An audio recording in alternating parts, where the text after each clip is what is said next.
All right, we're back, and we're really going over time, but that's okay. It's just like hockey. So we're going to talk about the grandfathering of the existing net metering program, which is making my phone ring a lot because everybody wants on the existing program.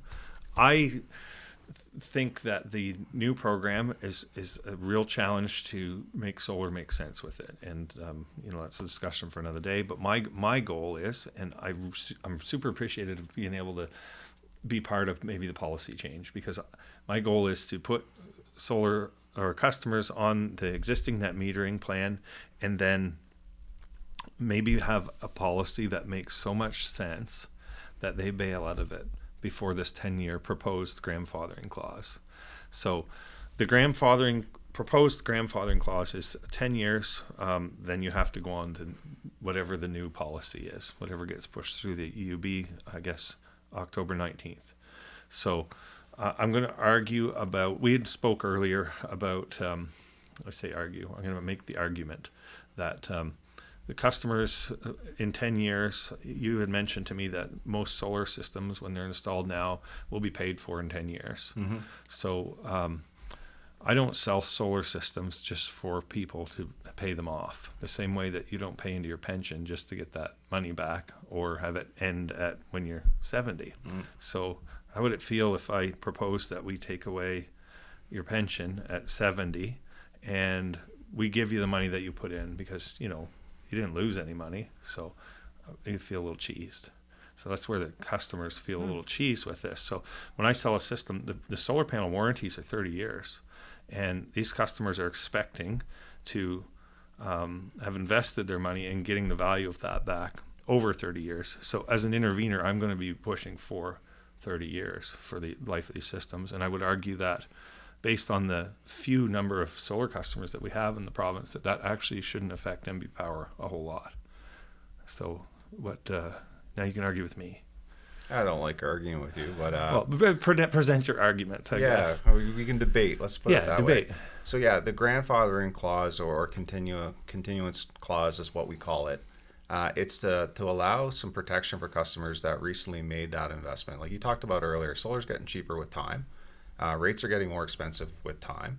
So how do we figure out a way that's fair to give folks the option to say, if they like the current program and they don't want to leave it, well, we're going to protect you. Mm-hmm. So if you apply for a new system this year by November 1st and have it installed by November 1st next year and certified by the electrical inspector and signed off and all those things, you can operate that system under today's plan, not the proposed plan, with the current net metering plan, all the way till March 31st, 2037, before any changes hit you. In our research, Rudi, and again, our proposal and our research would say that's more than enough time at least to get your money back. One of the things when we were talking about the 1-for-1 that you talk about a lot, any of your own consumption is offset by your solar. It's still valued at 1-to-1. 100%, right? Yeah. So it's only when you're drawing from the grid, when this demand charge could be kicking in between 7 a.m. and 10 p.m. And whenever you take energy from the grid, you get a discount, like we talked about.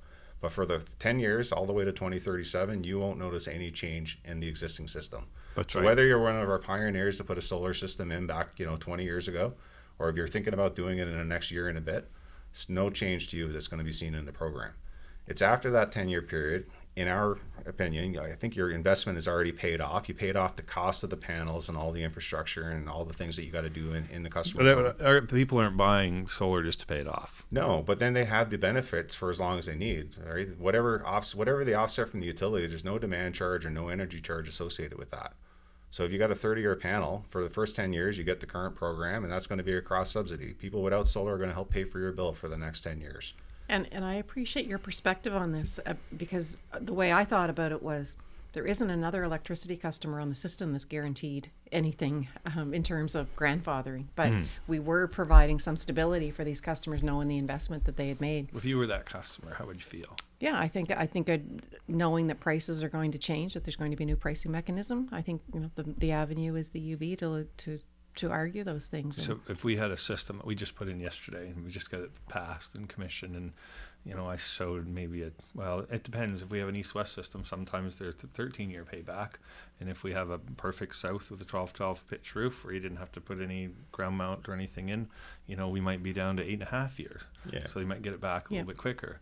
So if you had done that, and then knowing that, now this proposal went through and there's only a 10-year clause, would you have done it? So you got, like, that customer got 11.5 years for payback, right? So that the 10 years only kicks in on November 1st, 2027. And again, it takes you all the way to 2037. And I think, I appreciate the customer's arguing on this, but trying to keep the grid whole. Yeah, we're all here for the customer and all customers. So I know, I'm hoping that some of the members of the EOB will hear this argument. And that's why I think they will. And I think it's important that you show up as an intervener and argue on the behalf of the customers that have made those investments. So what type of disruption to the grid would that be if we gave these customers their 30-year, which is expected life of their system? How many customers do we have now? 2,200 and change. So 2,200, but it's growing, nearly 3,000. a doubling, right? Like you said, you've been really busy the last little while. Yeah, I'm surprised we didn't crash your website. Right. So I suspect this year we'll be talking about 4,000. The year after that, it'll be close to 8,000. That's why we're going to have a lull. Yeah. Because if the proposal is accepted, right? So yeah. That's why it's important for us to make these changes now. If this proposal goes through exactly the way you want it, I won't be advocating for solar next year because I can't sell things that don't make sense to me. Mm-hmm. So this does not make sense to me, and it will decimate solar. If this goes through, I don't think it will. I think we're going to come to an agreement, and I think we'll have something really awesome that makes sense for everybody. And I hope that involves batteries because that's what makes sense to me. So yeah, I just wanted to kind of touch on that. I do appreciate. I think that's a good point that you're making, right? Like our intention isn't to decimate solar, is to make sure that the people without solar who can't afford solar aren't paying for the people with it. Yeah, but it's not an attack on solar. But I don't think that was your intent. Yeah. But the reality is, I look at it I live this stuff all day, all night. And the reality is it will, and maybe you didn't realize that, but anyway, so we'll have to tweak it. Yeah, what we hear from our customers, and I spent the last year with Lori talking to customers all over New Brunswick, loud and clear, lowest rates and affordability is what concerns them the most, right? So by far and wide, well above that. The next most concerning Would you say it would be lower rates or a smaller power bill? Lower rates is the question. And what they say, that's where they want us to focus in on. And we translate that into affordability is just what everybody's talking about. The cost of everything has gone up, and most of our customers will never be participating in net metering. You think these customers that you interviewed are going to have a smaller power bill in the future? No, but our job is to make sure that we make it responsibly what it needs to be to cover our cost to operate. So your goal would be to slow the bleeding? Not slow the bleeding. Make sure that we don't unfairly ask those customers to pay more than the cost to serve them. Right now you have one customer on one side of the street that may have, a better job or affluent or whatever their circumstances are. They're saying, hey, I'd like to beat the NB power bill. The rest of the customers are paying for that. That's you said fair. It would be $1. $1 today, growing to $4 by 2030 per customer. Per customer. Because of solar. Because of the cross subsidies that are happening. And every year we delay making this change makes that problem worse. That's the issue and why the timing is right to make it now. Yeah, I agree. I think we need a policy change, but I don't think it should be where it's going that aggressively, I guess. So that's a fair point. Like in so many years, $24 is a lot, but the reality is the next rate change. What are we going for? 6.5? Is our next? Yeah, we haven't determined that yet. No, I think that the next 2 years. I read somewhere was the goal was 6.5. Yeah, when we filed our application this year, we had to put the estimate for the next 2 years. Yeah. So that'll probably be, there's your $24 per customer right there again. So, but should it be 48 when it could have been 24? Like that's the conversation. Right, but we're not talking just next year. So when did you say it would be $24 per customer? If you project where we are today without change, by 2030 it's $4 a month, right? So 24 a year is what you're calling it. It's my math is 4 times 12, but so that's per year. Per year, yeah. Per customer. Well, if we continue on where we're at, it's going to cost per customer, everybody $24 per year. By 2040, it's over $20 million a year going from the people without solar on their roofs or behind their meters to the people with on today's projections. And I honestly feel like we're lowballing that estimate just because the growth that we're seeing in the program is astronomical. Where I'm at, it just seems like a really small number when you compare it to the rate hikes, right? Which have to happen. When you talk to some folks, maybe they're renters, maybe they're just struggling to get by, that makes a big difference in their power bill. And that's really catching our attention. So I sympathize. I really do with solar. And we're trying to get the net zero. And Brad and NB Power, this makes no sense. What are you doing? On the other hand, when affordability is what we're hearing all day long, that's really raw, Rudy. That's something we have to take into account. Most of our customers will never be able to afford solar behind the meter. That's what we have to stand up for and protect. Well, I would argue that they're paying for it now, really. I mean, well, they are. That's our problem. No, right? I mean, when I, especially when we had the Greener Homes grants, or sorry, the interest-free loan, which went away last year, we could go into a good roof, a customer, and they could have a $300 a month payment for on equalized billing, which is a great thing, by the way. And we could put solar in, and it would cost them $240 a month to pay for that every month. Sorry, and they would save $240. Like their bank account would never feel it, right? So the reality is, these people can afford it, and and maybe there's a new federal plan in the works. Maybe, yeah. I would argue that there are some though that can't afford to pay the bill they have today. So right. Yeah, we've got a large population, so it's not highest level of They're energy poverty in New Brunswick, right? Yeah, we do. And while there is this challenge with affordability, we need to look at how do we make sure that they're not. I mean, it's hard enough with rate increases going up, but how do we make sure they're not paying more than their share, and that the people that can afford to pay. And just to bring it back to how we got here, Rudy, like in 2022, we did the first phase of this rate design, and the decision came from that in 2023. And this is the UB, the Energy and Utilities Board, told us, design a program that doesn't have cross subsidies. And this is our response to their orders. And like I said, it's a proposal, and I'm open, and I'm sure the UB is open to other ideas around that. But when we study what they've asked us to do, and we work with our people inside the utility, when we work with our customers, and we bring in external help to say, do we have the right lens on this?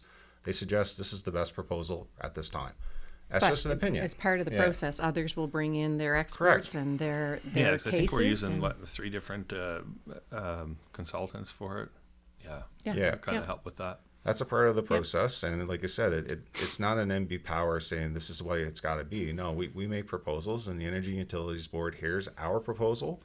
We get questioned on it from anybody that wants to participate, and they're free to make their own proposals and counter to that. Well, and what the EUB delivers will, in all likelihood, not be the exact proposal we put forward. Yeah, they will I hear think the we other can come up with interveners. something that makes a whole lot of sense. And it's too bad that we never met like 2 years ago, right? Yeah, no, and it's not from lack of talking about it. We've been talking about these changes for a long, long time, and it's kind of surprising when people say there's a lack of consultation, because I've been talking about this for years. But no one watches the news. No, maybe not, right? But I guess what we're trying to say here, though, is this is an idea. We think we're responding in an appropriate way to what the board has asked us to do, and we're open to other ideas around that.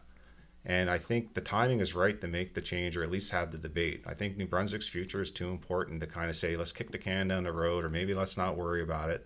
No, let's have that discussion right now, and wherever the chips fall, they fall. Yeah, I don't like kicking the can down the road on stuff, because that's how we got where we're at. Yeah. Exactly. Right? So, it's an interesting, it's a big change for my industry, for sure. It takes a lot of hope away from people who thought, maybe we can shelter ourselves from power bills, and there's still ways to do it.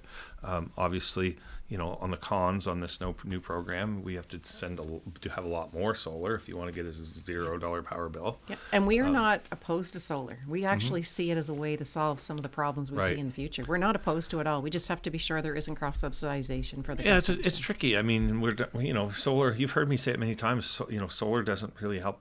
I don't think it helps the grid at all. We have to manage that, right? So you've heard me say before, we shouldn't be subsidizing solar. We should be subsidizing storage.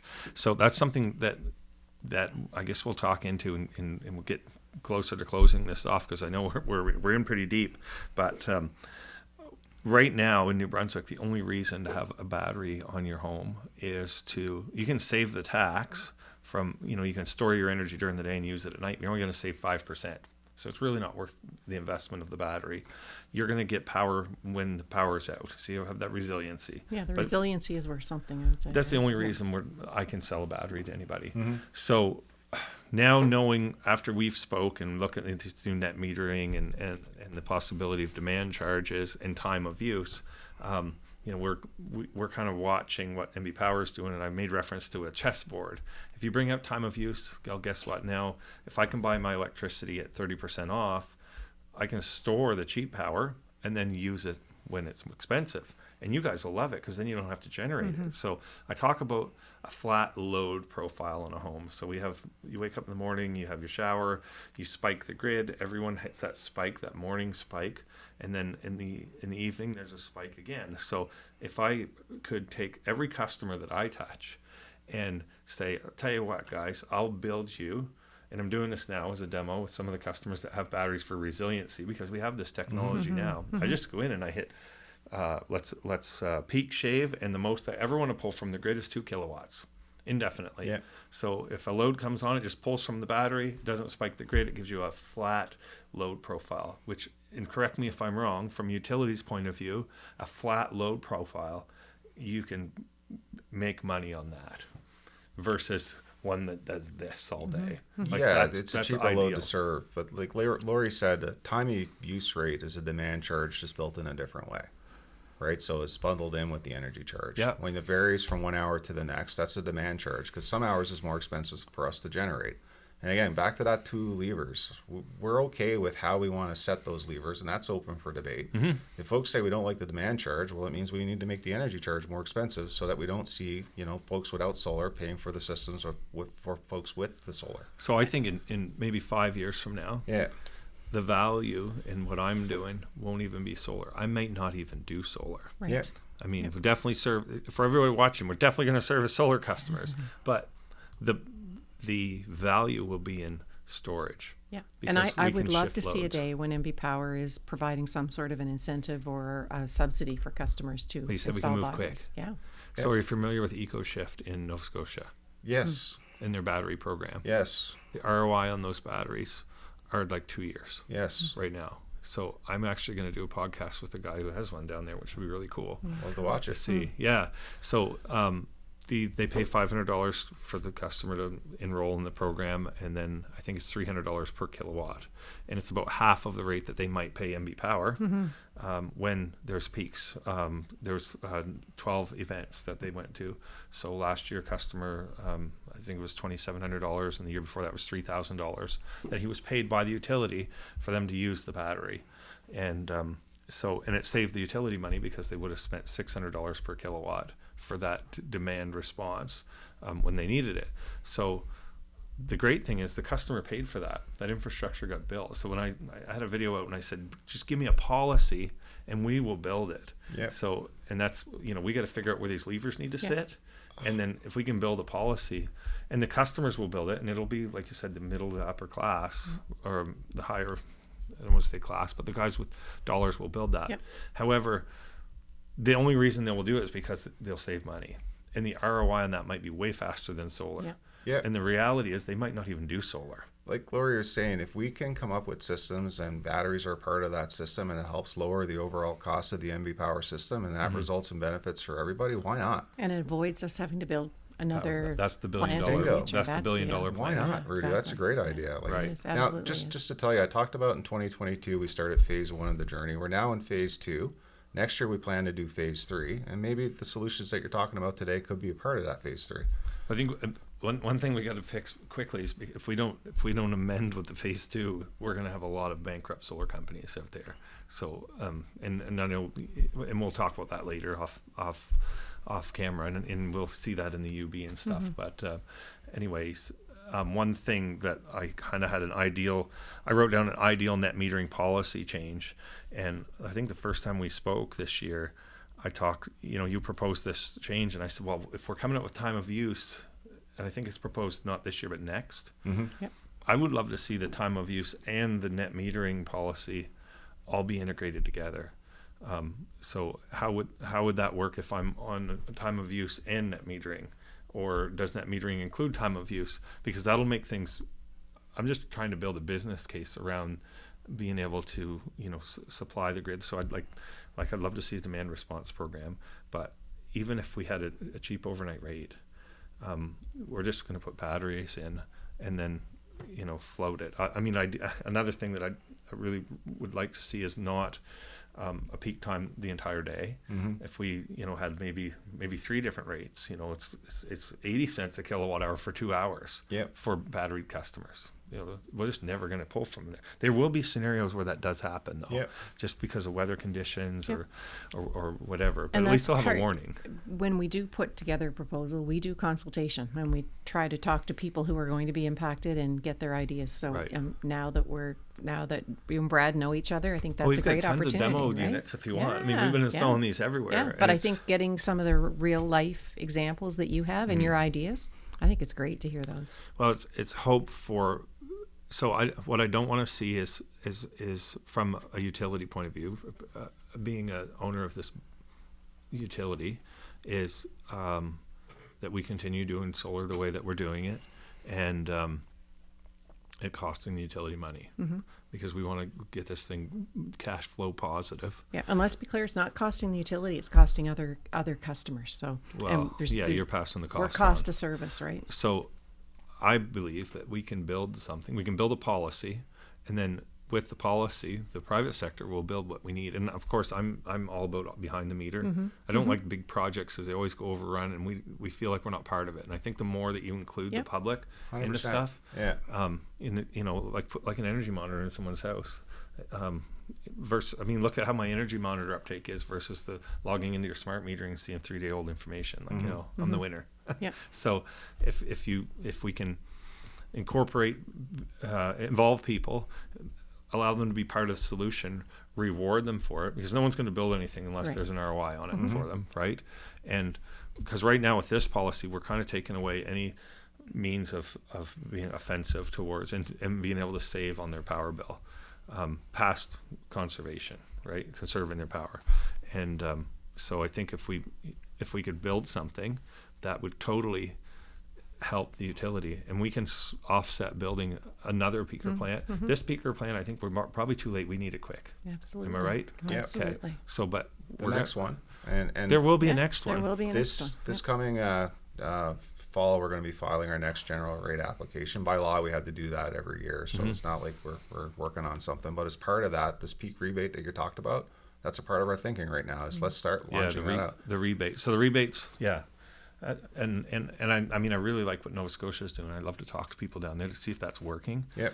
And I can tell you one thing: the customers love it, and there's another element to it. So this one customer that I will interview here shortly, he's planning on buying an electric car that's full vehicle to grid compliant, and he'll have that paid off in 2 years with a 100 kilowatt hour battery.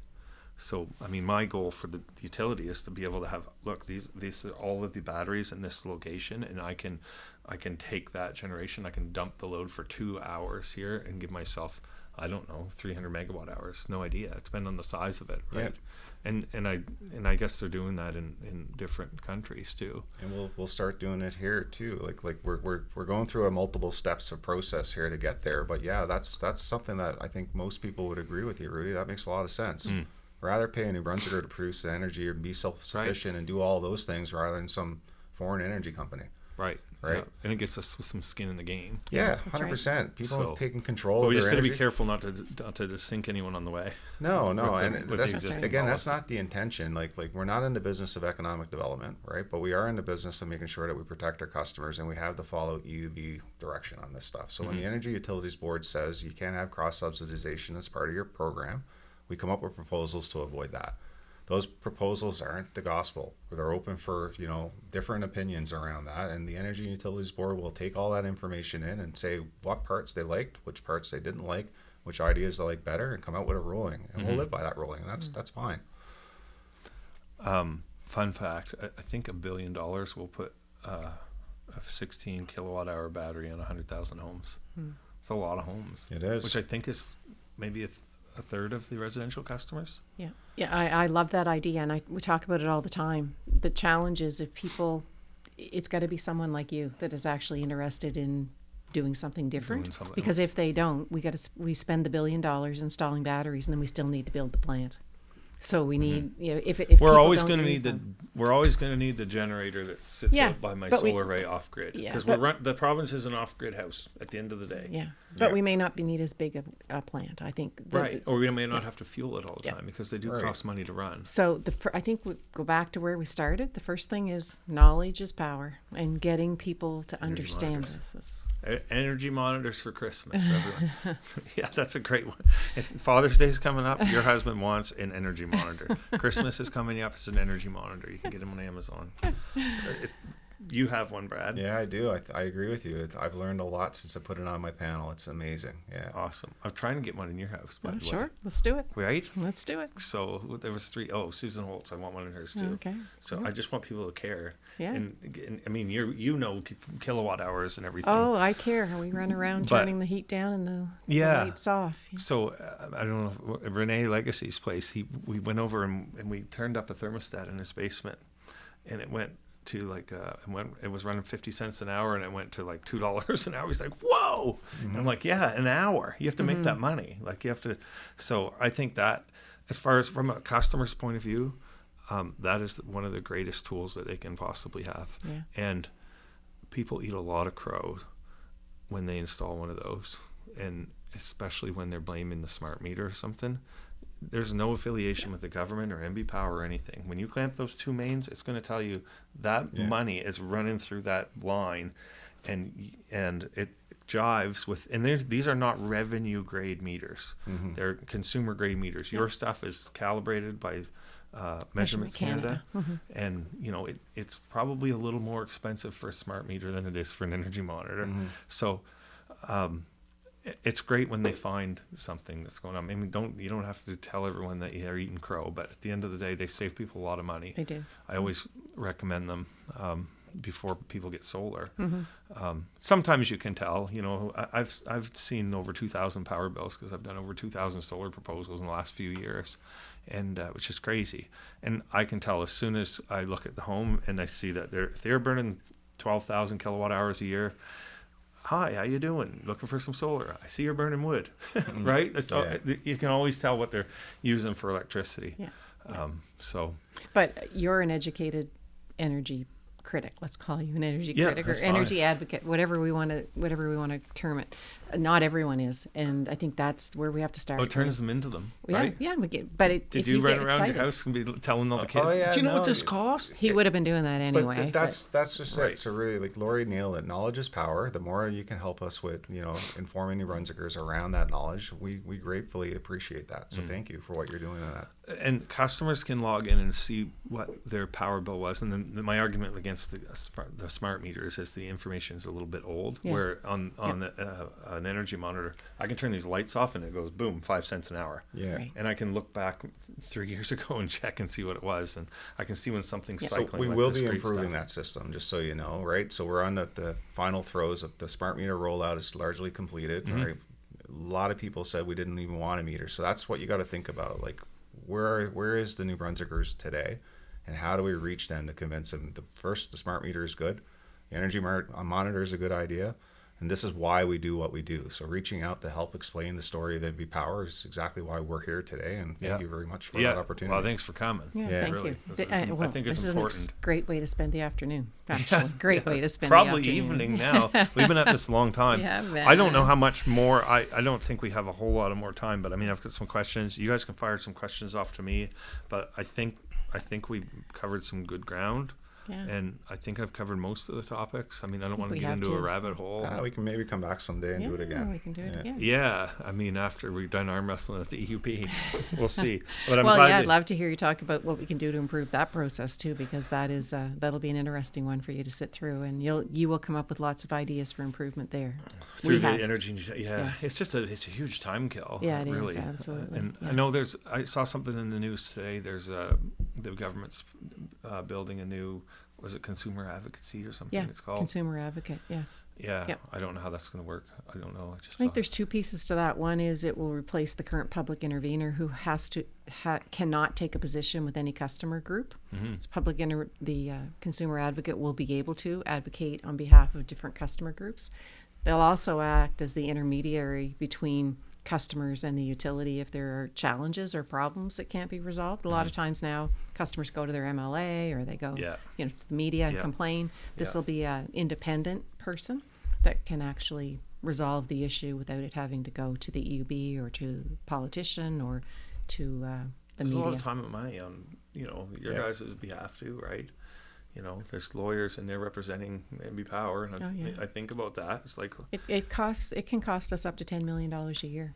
Because Really? we have to pay the public interveners costs as well. And we pay for the EUB costs, the commissioners that sit at the Yeah. EUB. We pay for all of that as ratepayers too. well, hopefully we all get on the same page with stuff and policy before it gets to the EUB, and we Yeah. kind of agree on things. And I'll tell my people if I think it's a good or bad idea, and I might disagree with this, but this is the first time I've ever had really an opportunity to go and help mold it. Yeah. And like I said, Brad, we should have met. We only live 20 minutes apart, really. Yeah. 25 if we're obeying the law. Well, out of the 5 parts of this that we're proposing, I think you agree with all of it but one. Right? You don't like the demand charge, and that's fair, but you're kind of like everything else we Well, propose. I don't know that he's Yeah. crazy about the grandfathering time period. Yeah. either. I'm glad I laid that down. Yeah, the grandfathering, the demand charge. You like I the would idea, you tweak. just think it should be longer. I guess that's what I was trying Well, to say. You're looking at a guy who has made promises to customers over time on the assumption that things would be grandfathered. And I know in other jurisdictions, like it might be in the States, California and stuff, when they introduce a new net metering, they'll let them run it out. You know?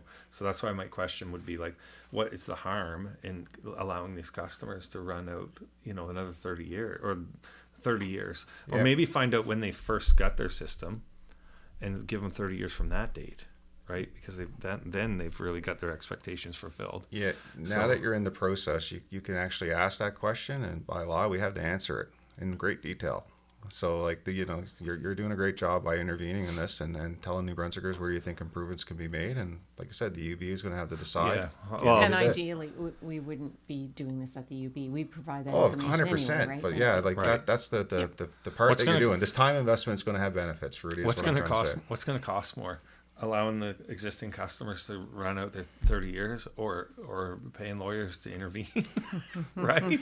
Like, let's Yeah. do that right now. Let's Regardless, just on a I napkin. think we have to go to the EUB because they requested us to come there. But I think there will be others that will be there advocating different positions as well, not just yours. There'll be Yeah, I others, know right? there's like Solar NB. Yeah. A lot of people think I'm part of Solar NB. I'm not. Yeah. Yeah. And there's Behind the Meter group, Yes. which may be the same guy, but anyway, there's some farmers in there. Yeah. Which is, you can tell they've not been there before, so this change is affecting them for certain. And I think it's a great, I talk about the cost of the regulatory process and the time, but as a monopoly, we need to have that independent oversight. There's no doubt about it. And having people like you and the farmers and behind the meter groups, it's good. It is actually really good because it's a good, robust conversation. It It's a helps lot of with energy time. leaders. It is a lot Those of time. guys I got agree. cows to milk. Yeah, I agree. I agree. It So- is. And we've got to find ways to make that a regulatory process more efficient.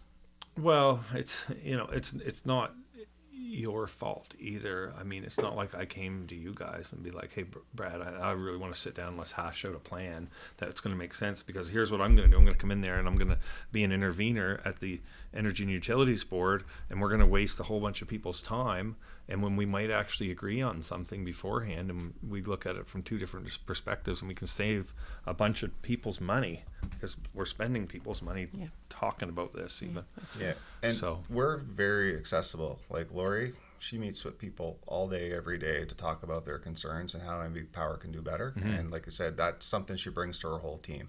So I like to spend my time out of the office as much as I can, talking to people like you to say, hey, what's on your mind and how can we do better? Yeah, and you guys got way bigger fish to fry than just a couple solar customers. It's too. all important, Rudy. It's just another what's on the go today, and it's all important. Yeah, I read a book one time though that said most CEOs know about 5% of what's going on in their organization. So it is examples like this, like days like this, when you can get to the field or get to talk to customers and you can actually find out what's really going on. And I took that to heart when I read it and thought, I can't be one of those CEOs. I need to hear from customers. I need to hear from employees on the front line, not just the people feeding me information and That's hearing right. what I Yeah. want. They think I want to hear. Yeah, that's good. That's very risky. I think very risky business. Commonly, we all have the heart of the customer in mind. Yeah. Whether it's my customers or your customers, which are usually the same, right? Yeah. And I just hope that and the utility as well, which I've been known to not have much hope just because I see these huge numbers. Now